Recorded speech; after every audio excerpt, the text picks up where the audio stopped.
Hi hello welcome to our channel.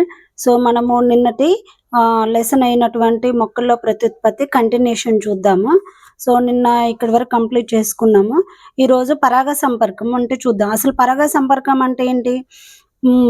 పురుష ప్రత్యుత్పత్తి వ్యవస్థ, స్త్రీ ప్రత్యుత్పత్తి వ్యవస్థ రెండు సంయోగం చెందడాన్ని పరాగ సంపర్కం అంటారు. అయితే ఇది ఏ విధంగా జరుగుతుంది? మొక్కల్లో పరాగ సంపర్కం అనేది రెండు విధాలా జరుగుతుంది. ఇది స్వపరాగ సంపర్కం ఒకటి, దీనిని ఆత్మపరాగ సంపర్కం అంటారు. ఇంకొక విధంగా పరపరాగ సంపర్కం అనేది జరుగుతుందన్నట్టు.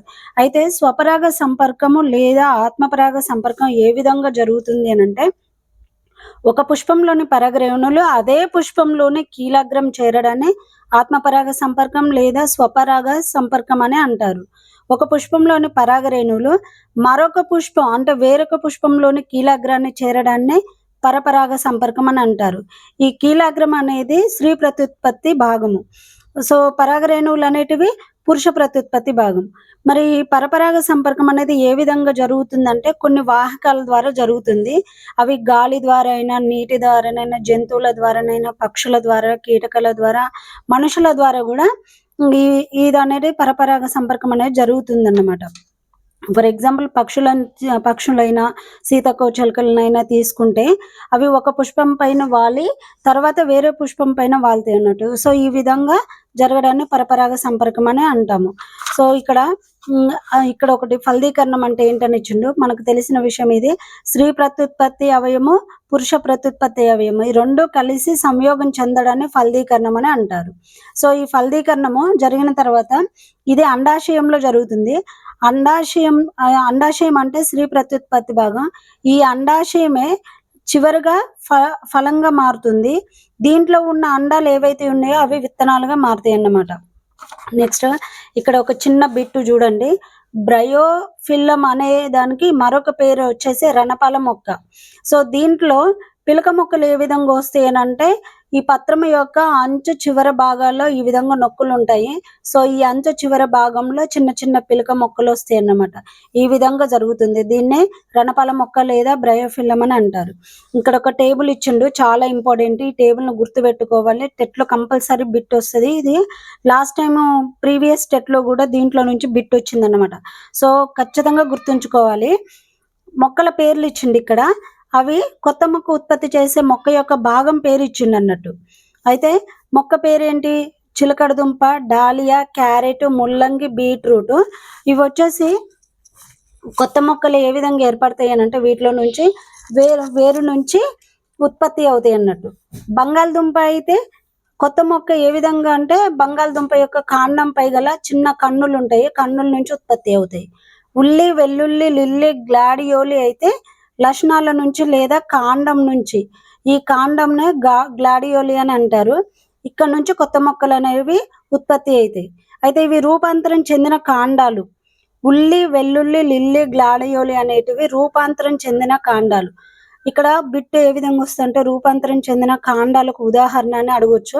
అప్పుడు ఇవి గుర్తుంచుకోవాలి. ఉల్లి, వెల్లుల్లి, lily, gladioli. Next bryophyllum, bignonia. ఇవి ఎక్కడి నుంచి వస్తాయి అంటే ఆకుల్లోని కూరగాయల నుంచి, చిన్న ఆకుల యొక్క అంచుల నుంచి ఉత్పత్తి అవుతాయి. చెరుకు మొక్క అయితే కాండపు కనుపుల నుంచి. సో చెరుకు మొక్క వచ్చేసి ఈ విధంగా ఉంటుంది కదా, ఒక్క నిమిషం, ఈ విధంగా ఉంటుంది కదా. వీటి యొక్క కనుపులు ఈ విధంగా ఉంటాయి. సో ఇక్కడ నుంచి ఈ విధంగా ఇక్కడ నుంచి వస్తూ ఉంటాయి అన్నమాట. నెక్స్ట్ పుదీనా, స్ట్రాబెర్రీ, చేమంతి అయితే వాటి యొక్క భూగర్భ కాండం నుంచి పక్క శాఖల్లో ఉత్పత్తి అవుతాయి, అంటే పిలక మొక్కల నుంచి ఉత్పత్తి అవుతాయి. నెక్స్ట్ కోరికీ భవనం. కోరికీ భవనం అంటేనే బడ్డింగ్ ఫార్మేషన్ జరగడం. అంటే ఒక తల్లి మొక్క ఏదైతే ఉందో దాంట్లో నుంచి ఒక చిన్న బొడిపలాగా ఏర్పడి తర్వాత అది తల్లి మొక్క నుంచి ముక్కలై వేరైపోతుంది అన్నట్టు. ఈ విధంగా జరగడాన్ని కోరికీ భవనం లేదా బడ్డింగ్ ఫార్మేషన్ అని అంటారు. సో ఇది ఎందులో జరుగుతుంది? ఈస్ట్ మొక్కలలో జరుగుతుంది. అయితే ఈస్ట్ లో బ్రెడ్ మోల్డ్ రూపంలో కూడా జరుగుతుంది. ఈస్ట్ అంటే ఏంటి? శిలీంధ్రము. సో ఈ బ్రెడ్ మోల్డ్ వచ్చేసి మనకు ఇక్కడ ఒక ఎగ్జాంపుల్ ఇచ్చింది. బ్రెడ్ మోల్డ్ ఎందులో సిద్ధ బీజాలు కలిగిన నల్లటి పొడిని ఒక సన్నని కట్టెపుల్లతో తీసుకుని తాజా రొట్టె ముక్కపై బదిలీ చేయండి. సో ఈ విధంగా చేస్తే శిలీంధ్రము ఇక్కడ కూడా ఏ విధంగా ఏర్పడుతుందంటే స్ప్రెడ్ చేసుకుంటది అన్నట్టు వాటి యొక్క సిద్ధ బీజాల ద్వారా. అంటే ఇక్కడ బడ్డింగ్ ఫార్మేషన్ అనేది జరగదు. సిద్ధ బీజాలు అనేటివి స్ప్రెడ్ చేసుకుంటే ఎక్స్పాండ్ చేసుకుంటది అన్నట్టు. ఈ విధంగా దాని పాపులేషన్ పెంచుకుంటుంది. ప్రత్యుత్పత్తి ఇక్కడ చూడండి, లైంగిక ప్రత్యుత్పత్తి, అలైంగిక ప్రత్యుత్పత్తి 2 విధాలు ఇచ్చిండు. లైంగిక ప్రత్యుత్పత్తి ఎందులో జరుగుతుంది? కేసరవాలి, అండకోశం. కేసరవాలి అంటే ఏంటి? పురుష ప్రత్యుత్పత్తి అవయవం. అదే పరాగరేణువు. అండకోశం అంటే స్త్రీ ప్రత్యుత్పత్తి అవయవం, అండాలు. ఈ పరాగరేణువుల అండాలు 2 కలిసి సంయుక్త బీజం ఏర్పడుతుంది. ఈ సంయుక్త బీజం నుంచి విత్తనం ఏర్పడుతుంది. విత్తనం నుంచి కొత్త మొక్క ఏర్పడుతుంది అన్నమాట. ఇది వచ్చేసి లైంగిక ప్రత్యుత్పత్తి. అలైంగిక ప్రత్యుత్పత్తి అని అంటే 3 విధాలా జరుగుతుంది. ఒకటి కోరకాలు, సిద్ధ బీజాలు, శాఖీయ భాగాలు. కోరకాలు వచ్చేసి మనకు ఏదైతే ఒక మొక్క ఉందో దాంట్లో చిన్న బొడిపై, తల్లి మొక్కలో బొడిపై ఏర్పడి అది తర్వాత ముక్కలయ్యి విడిపోయి కొత్త మొక్కగా ఏర్పడుతుంది. సిద్ధ బీజాలు అనేటివి ఎక్కడైతే తడి ప్రదేశం జరుగుతూ ఉంటుందో ఆ తడి ప్రదేశంలో ఆ సిద్ధ బీజాలు పడి వాటి పాపులేషన్ అనేది పెంచుకొని కొత్త మొక్కగా ఏర్పడతాయి. శాఖీయ భాగాలు అంటే పిలక మొక్కలు ఉదాహరణ. ఈ శాఖీయ భాగాలు వచ్చేసి మళ్ళీ 3 రకాలుగా: వేరు, కాండం, పత్రం. వేరు నుంచి ఒక కొత్త మొక్క ఏర్పడుతుంది, కాండం నుంచి కొత్త మొక్క ఏర్పడుతుంది, పత్రం నుంచి కూడా కొత్త మొక్క ఏర్పడుతుంది అన్నట్టు. అయితే వేరుకు ఉదాహరణ బీట్రూట్, క్యారెట్ ని తీసుకోవచ్చు. కాండానికి లిల్లీ, గ్లాడియోల్ ని తీసుకోవచ్చు. పత్రానికి వచ్చేసి బ్రయోఫిల్ ని తీసుకోవచ్చు. ఇక్కడ చూడండి, ఇది చాలా ఇంపార్టెంట్. సర్ అలెగ్జాండర్ ఫ్లెమింగ్ ఏం కనుక్కున్నాడు అనేది ఇక్కడ ఇచ్చిండు.